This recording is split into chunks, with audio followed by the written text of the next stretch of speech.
And now. And we're putting the final touches on everything. Finishing it up. Yeah, so what are we working on now? We could hardly tell if this was on or not.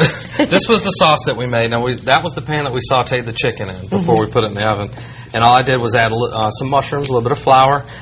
Before that, we added chicken stock and white wine. Now, do you do that a lot? If you cook a meat in a pan, you just let what else you're cooking in those juices? Not all that flavor is lost if you don't do that. I mean, so, it just kills me to wash it out of the pan. That's how I make my eggs so good. I leave the bacon grease in there. Oh, you bet. It smells so good. And you said this is the actual base that you can make chicken piccata as well, another favorite. Right. If you leave the mushrooms out, that'll be real close. You just add some capers to that. And these recipes are on my website, which you can get to that on foxcharlotte.com. Click on the Rising tab.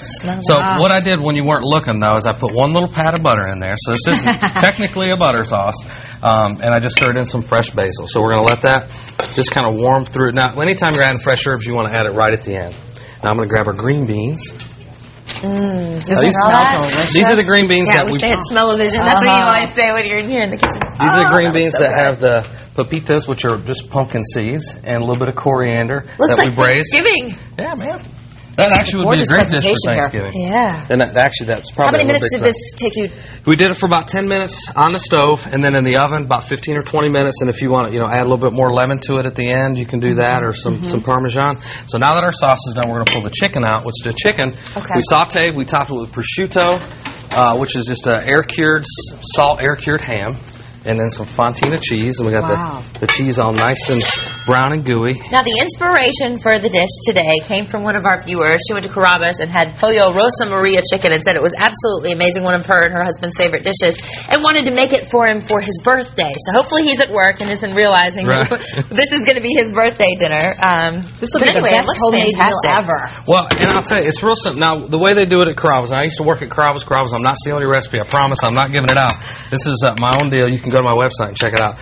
But then once you get that and the cheese all melted, then you put this sauce right on the top. Oh, boy. And the way they do it at the restaurant is they actually stuff the chicken breast, and they actually have a butter sauce, which is 90% butter. I'd like twice that amount, please. Twice that amount. Okay. And extra sauce. Pour it on. So, and you don't want the sauce too thin. You want it just thick enough, almost like a thinned out gravy almost. And that's where the flour helped you thicken up the sauce, right? The flour thickened up the sauce, and what really, my mouth is watering. What really gave it the flavor was the wine and the chicken stock. So you got all kinds of stuff going on. The chicken seasoned, you got the prosciutto, the Fontina, and you're more than welcome to try this out. Here, let's. Ooh, can't wait. This would be good too. Here comes Tara. She knows Tara. Smart girl. This would be good to dip your bread or anything. You bet. You bet.